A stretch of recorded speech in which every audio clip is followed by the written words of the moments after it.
जय श्री कृष्णा। राधे राधे। आप सभी का स्वागत है हमारे YouTube चैनल पर। आप सभी का दिन मंगलमय हो। महर्षि वशिष्ठ के उपदेश से राजा कीर्तिमान का अपने राज्य में वैशाख मास के धर्म का पालन कराना और यमराज का ब्रह्मा जी से राजा के लिए शिकायत करना। मिथिलाप्ति ने पूछा, ब्राह्मण, जब वैशाख मास के धर्म अतिशय सुलभ पुण्यराशि प्रदान करने वाले भगवान विष्णु के लिए प्रीतिकारक, चारों पुरुषार्थों की तत्काल सिद्धि करने वाले, सनातन और वेदोक्त हैं, तब संसार में उनकी प्रसिद्धि कैसे नहीं हुई? श्रुतदेव जी ने कहा, राजन, इस पृथ्वी पर लौकिक कामना रखने वाले ही मनुष्य अधिक हैं। उनमें से कुछ राजस और कुछ तामस हैं। वे लोग इस संसार के भोगों तथा पुत्र पौत्रादि संपदाओं की ही अभिलाषा रखते हैं। कहीं किसी प्रकार कभी बड़ी कठिनाई से कोई एक मनुष्य ऐसा मिलता है जो स्वर्गलोक के लिए प्रयत्न करता है, और इसीलिए वह यज्ञ आदि पुण्य कर्मों का अनुष्ठान बड़े प्रयत्न से करता है, परंतु मोक्ष की उपासना प्राय कोई नहीं करता। तुच्छ आशाएं लेकर बहुत से कर्मों का आयोजन करने वाले लोग प्रायः काम्य कर्मों के ही उपासक हैं। यही कारण है कि संसार में राजस और तामस धर्म अधिक विख्यात हो गए, परंतु सात्विक धर्मों की प्रसिद्धि नहीं हुई। ये सात्विक धर्म भगवान विष्णु को प्रसन्न करने वाले हैं, निष्काम भाव से किए जाते हैं और इहलोक तथा परलोक में सुख प्रदान करते हैं। देव माया से मोहित होने के कारण मूढ़ मनुष्य इन धर्मों को जानते ही नहीं हैं। पूर्वकाल की बात है। काशीपुरी में कीर्तिमान नाम से विख्यात एक चक्रवर्ती राजा थे। वे इक्ष्वाकु वंश के भूषण तथा महाराज नृग के पुत्र थे। संसार में उनका बड़ा यश था। वे अपनी इंद्रियों पर और क्रोध पर विजय पा चुके थे। ब्राह्मणों के प्रति उनके मन में बड़ी भक्ति थी। राजाओं में उनका स्थान बहुत ऊंचा था। एक दिन वे मृग्या में आसक्त होकर महर्षि वशिष्ठ के आश्रम पर आए। वैशाख की चिलचिलाती हुई धूप में यात्रा करते हुए राजा ने मार्ग में देखा, महात्मा वशिष्ठ के शिष्य जगह अनेक प्रकार के कार्यों में विशेष तत्परता के साथ संलग्न थे। वे कहीं पौंसला बनाते थे और कहीं छाया मंडप किनारे पर झरनों के जल को रोककर स्वच्छ बावली बनाते थे। कहीं वृक्षों के नीचे बैठे हुए लोगों को वे पंखा डुलाकर हवा करते थे, कहीं ऊख देते, कहीं सुगंधित पदार्थ भेंट करते और कहीं फल देते थे।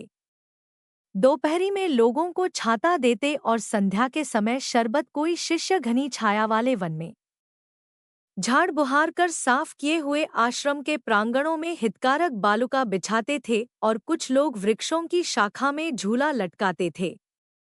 उन्हें देखकर राजा ने पूछा, आप लोग कौन हैं? उन्होंने उत्तर दिया, हम लोग महर्षि वशिष्ठ के शिष्य हैं। राजा ने पूछा, यह सब क्या हो रहा है? वे बोले, वैशाख मास में कर्तव्य रूप से बताए गए धर्म हैं, जो धर्म, अर्थ, काम, मोक्ष चारों पुरुषार्थों के साधक हैं। हम लोग गुरुदेव वशिष्ठ की आज्ञा से इन धर्मों का पालन करते हैं। राजा ने पुनः पूछा, इनके अनुष्ठान से मनुष्यों को कौन सा फल मिलता है? किस देवता की प्रसन्नता होती है? उन्होंने उत्तर दिया, हमें इस समय यह बताने के लिए अवकाश नहीं है। आप गुरुजी से ही यथोचित प्रश्न कीजिए। वे महायशस्वी महर्षि इन धर्मों को यथार्थ रूप से जानते हैं। शिष्यों से ऐसा उत्तर पाकर राजा शीघ्र ही महर्षि वशिष्ठ के पवित्र आश्रम पर, जो विद्या और योग शक्ति से संपन्न था, गए। राजा को आते देख महर्षि वशिष्ठ मन ही मन बड़े प्रसन्न हुए। उन्होंने सेवकों सहित महात्मा राजा का विधिपूर्वक आतिथ्य सत्कार किया। जब वे आराम से बैठ गए, तब गुरु वशिष्ठ से प्रसन्नतापूर्वक बोले, भगवन, मैंने मार्ग में आपके शिष्यों द्वारा परम आश्चर्यमय शुभ कर्मों का अनुष्ठान होते देखा है, किंतु उसके संबंध में जब प्रश्न किया, तब उन्होंने दूसरी कोई बात न बताकर आपके पास जाने की आज्ञा दी। उनकी आज्ञा के अनुसार मैं इस समय आपके समीप आया हूँ। मेरे मन में उन धर्मों को सुनने की बड़ी इच्छा है। अतः आप मुझसे उनका वर्णन करें। तब महायशस्वी वशिष्ठ जी ने प्रसन्नतापूर्वक कहा, राजन, तुम्हारी बुद्धि को उत्तम शिक्षा मिली है।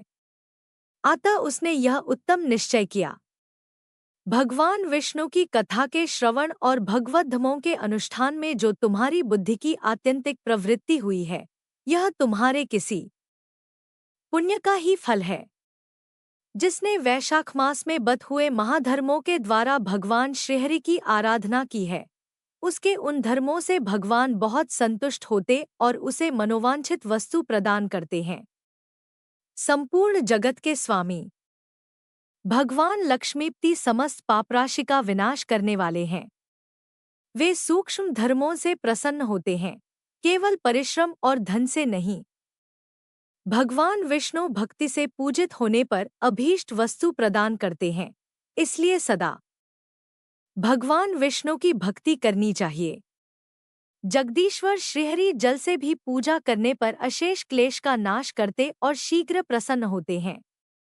वैशाख मास में बताए हुए ये धर्म थोड़े से परिश्रम द्वारा साध्य होने पर भी भगवान विष्णु के लिए प्रीतिकारक एवं शुभ होने के कारण अधिक व्यय से सिद्ध होने वाले बड़े बड़े यज्ञादि कर्मों का भी तिरस्कार करने वाले हैं। अतः भूपाल, तुम भी वैशाख मास में बताए हुए पालन करो और तुम्हारे राज्य में निवास करने वाले अन्य सब लोगों से भी उन कल्याणकारी धर्मों का पालन कराओ। धर्मों का इस प्रकार से वैशाख धर्म के पालन की आवश्यकता को शास्त्रों और युक्तियों से भली भांति सिद्ध करके वशिष्ठ जी ने वैशाख मास के सब धर्मों का राजा के समक्ष वर्णन किया। उन सब धर्मों को सुनकर राजा ने गुरु का भक्तिभाव से पूजन किया और घर आकर वे सब धर्मों का विधिपूर्वक पालन करने लगे। देवाधिदेव भगवान विष्णु में भक्ति रखते हुए राजा कीर्तिमान देवेश्वर पद्मनाभ के अतिरिक्त और किसी देवता को नहीं देखते थे। उन्होंने हाथी की पीठ पर नगाड़ा रखकर सिपाहियों से अपने राज्य भर में डंके की चोट यह घोषणा करा दी कि मेरे राज्य में जो 8 वर्ष से अधिक की आयु वाला मनुष्य है, उसकी आयु जब तक 80 वर्ष की न हो जाए, तब तक मेष राशि में सूर्य के स्थित होने पर यदि वह प्रातःकाल स्नान नहीं करेगा तो मेरे द्वारा दंडनीय, वध्य तथा राज्य से निकाल देने योग्य समझा जाएगा। यह मेरा निश्चित आदेश है। पिता, पुत्र, पत्नी अथवा सुहृद जो कोई भी वैशाख धर्म का पालन नहीं करेगा, वह चोर की भांति दंड का पात्र समझा जाएगा। प्रातःकाल शुभ जल में स्नान करके श्रेष्ठ ब्राह्मणों को दान करना चाहिए। तुम सब लोग अपनी शक्ति के अनुसार पौंसला और दान आदि धर्मों का आचरण करो। राजा कीर्तिमान ने प्रत्येक ग्राम में धर्म का उपदेश करने वाले एक एक ब्राह्मण को बसाया। 5-5 गांवों पर एक एक ऐसे अधिकारी की नियुक्ति की जो धर्म का त्याग करने वाले लोगों को दंड दे सके। उस अधिकारी की सेवा में 10-10 घुड़सवार रहते थे। इस प्रकार चक्रवर्ती नरेश के शासन से सर्वत्र और सब देशों में यह धर्म का पौधा प्रारंभ हुआ और आगे चलकर खूब बने हुए वृक्ष के रूप में परिणत हो गया। उस राजा के राज्य में जो लोग मर जाते थे, वे भगवान विष्णु के धाम में जाते थे। वहां के मनुष्यों को विष्णुलोक की प्राप्ति निश्चित थी। एक बार भी वैशाख स्नान कर लेने से मनुष्य यमराज के पास नहीं जाता।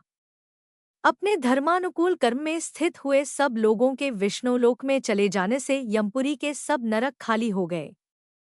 वहां एक भी पापी प्राणी नहीं रह गया। वैशाख मास के प्रभाव से यमपुरी के मार्ग की यात्रा ही बंद हो गई। सब मनुष्य दिव्य आकृति धारण करके भगवान के धाम में जाने लगे। देवताओं के जो लोक हैं, वे सब भी शून्य हो गए। स्वर्ग और नरक दोनों के शून्य हो जाने पर एक दिन नारद जी ने धर्मराज के पास जाकर कहा, धर्मराज, आपके इस नरक में अब पहले जैसा कोलाहल नहीं सुनाई पड़ता। पहले की भांति पाप कर्मों का लेखा भी नहीं लिखा जा रहा है। चित्रगुप्त जी तो ऐसे मौन भाव से बैठे हुए हैं जैसे कोई मुनि हो। महाराज, इसका कारण तो बताइए। महात्मा नारद के ऐसा कहने पर राजा यम ने कुछ दीनता के स्वर में कहा, नारद, इस समय पृथ्वी पर जो यह राजा राज्य करता है वह पुराण पुरुषोत्तम भगवान विष्णु का बड़ा भक्त है। उसके भय से कोई भी मनुष्य कभी वैशाख मास का उल्लंघन नहीं करता। उस पुण्य कर्म के प्रभाव से सभी भगवान विष्णु के परम धाम में चले जाते हैं। मुनिश्रेष्ठ, उस राजा ने इस समय मेरे लोक का मार्ग लुप्तसा कर रखा है। स्वर्ग और नरक दोनों को शून्य बना दिया है। अतः ब्रह्मा जी के समीप जाकर यह सब समाचार उनसे निवेदन करके तभी मैं स्वस्थ होऊंगा। ऐसा निश्चय करके यमराज ब्रह्मा जी के लोक में गए और वहां बैठे हुए उन ब्रह्मा जी का दर्शन किया जिनका आश्रय ध्रुव है, जो इस जगत के बीज तथा सब लोकों के पितामह हैं, और समस्त लोकपाल, दिक्पाल तथा देवता जिनकी उपासना करते हैं। ब्रह्मा जी ने यमराज को देखा और यमराज ब्रह्मा जी के आगे पृथ्वी पर गिर पड़े। फिर यमराज ने कहा, कमलासन, काम में लगाया हुआ जो पुरुष स्वामी की आज्ञा का ठीक ठीक पालन नहीं करता और उसका धन लेकर भोगता है, वह काट का कीड़ा होता है। जो बुद्धिमान मनुष्य लोभवश स्वामी के धन का उपभोग करता है, वह 300 कल्पों तक तिर्यक योनिरूप नरक में जाता है। जो कार्य में नियुक्त हुआ पुरुष कार्य करने में समर्थ होकर भी अपने घर में ही बैठा रहता है, वह बिलाव होता है। देव, मैं आपकी आज्ञा से धर्मपूर्वक प्रजा का शासन करता आ रहा हूँ। मैं अब तक मुनियों और धर्मशास्त्रों के कथनानुसार पुण्यात्मा को पुण्य के फल से और पापात्मा को पाप के फल से संयुक्त किया करता था, परंतु अब आपकी आज्ञा का पालन करने में असमर्थ हो गया हूँ। कीर्तिमान के राज्य में सब लोग वैशाख मासोक्त पुण्य कर्मों का अनुष्ठान करके पितरों और पितामहों के साथ वैकुंठ धाम में चले जाते हैं। उनके मरे हुए पितर और मातामह आदि भी विष्णुलोक में चले जाते हैं। इतना ही नहीं, पत्नी के पिता श्वशुर आदि भी मेरे लेख को मिटाकर विष्णुलोक में चले जाते हैं। देव, बड़े बड़े यज्ञों द्वारा भी मनुष्य वैसी गति नहीं पाता है जैसी वैशाख मास से मिल रही है। संपूर्ण तीर्थों से, दान आदि से, तपस्याओं से, व्रतों से अथवा संपूर्ण धर्मों से युक्त मनुष्य भी उस गति को नहीं पाता जो वैशाख धर्म में तत्पर हुए मनुष्य को प्राप्त हो रही है। वैशाख में प्रात काल स्नान करके देव पूजन, मास महात्म्य की कथा का श्रवण तथा भगवान विष्णु को प्रिय लगने वाले तदनुकूल धर्मों का पालन करने वाला मनुष्य एकमात्र विष्णुलोक का स्वामी होता है। और जगतपति भगवान विष्णु के लोक की तो मेरी समझ में कोई सीमा ही नहीं है, क्योंकि सब ओर से कोटि-कोटि प्राणियों का समुदाय वहां पहुंच रहा है तो भी वह भरता नहीं है। इस संसार में पवित्र और अपवित्र सभी लोग राजा की आज्ञा से वैशाख मास के धर्म का पालन करके विष्णुलोक को जा रहे हैं। लोकनाथ, उसकी प्रेरणा से संस्कारहीन मनुष्य भी वैशाख स्नान मात्र से वैकुंठ धाम में चले जाते हैं। वह केवल भगवान विष्णु के चरणों की शरण लेने वाला है। जान पड़ता है वह समस्त संसार को विष्णुलोक में पहुंचा देगा। जो पुत्र, धर्म, अर्थ, काम और मोक्ष के प्रतिकूल चलता हो, वह पृथ्वी पर माता के पेट से पैदा हुआ रोग है। वह अधम पुरुष अपनी माता का घात करने वाला कहा जाता है, किंतु राजा कीर्तिमान की माता और उसकी पत्नी का पुण्य संसार में विख्यात है। उसकी माता एकमात्र वीरजननी है और वह राजा निश्चय ही संसार में बहुत बड़ा वीर है। जिस प्रकार कीर्तिमान मेरी लिपि को मिटाने में उद्यत हुआ है, ऐसा उद्योग पुराणों में और किसी का नहीं सुना गया है। भगवान विष्णु की भक्ति में तत्पर हुए राजा कीर्तिमान के सिवा दूसरे ऐसे किसी को मैं नहीं जानता जो डंका बजाकर घोषणा करते हुए लोगों को ऐसी प्रेरणा देता हो और मेरे लोक के मार्ग को विलुप्त करने की चेष्टा करता रहा हो। अब हम लोग तुलसी माता की कथा को सुनेंगे। एक ब्राह्मण की कथा है जो प्रतिदिन तुलसी में जल चढ़ता है, तुलसी पूजन करता है। लिए हम लोग कथा सुनते हैं। एक ब्राह्मण था, वह प्रतिदिन मंदिर जाता था। वह प्रतिदिन तुलसी माता की पूजा करता था। वह तुलसी माता से प्रतिदिन प्रार्थना करता था कि है तुलसी महारानी मेरे आनंद करना। तुलसी माता ने सोचा कि यह ब्राह्मण तो बहुत सीधा है और गरीब है और प्रतिदिन मेरी पूजा करता है।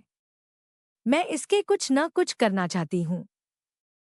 तो तुलसी महारानी एक कन्या का रूप बनाकर बैठ गए और उस ब्राह्मण को बोला कि ब्राह्मण मैं भी तेरे घर आना चाहती हूँ।